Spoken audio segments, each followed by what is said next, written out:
Hello everyone, আসসালামু আলাইকুম। Welcome my new video. আজ আপনাদের সাথে শেয়ার করব জিভে জল আনা স্কুল গেটের সামনে ভ্যানগাড়ি মামাদের হাতের তৈরি আমড়া মাখা। মধ্য দুপুরে টকঝাল মিষ্টি এই আমড়া মাখা থাকলে আর কী বা লাগে, তাই না বলুন? চলুন রেসিপিটি শুরু করা যাক। আমি এখানে 6টি বড় সাইজের আমড়া এভাবে স্লাইস করে কেটে নিয়েছি। অ্যাড করে দিচ্ছি 1 চা চামচ ভাজা শুকনা মরিচ গুঁড়া, 1 চা চামচ চিনি, সামান্য একটু বিট লবণ, স্বাদ মতো লবণ।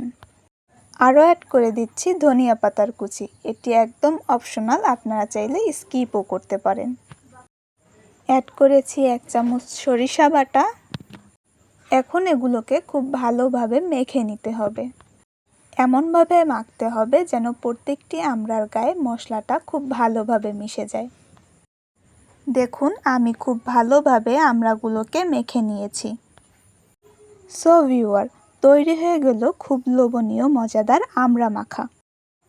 আর এই আমড়া মাখা আমার ভীষণ প্রিয়।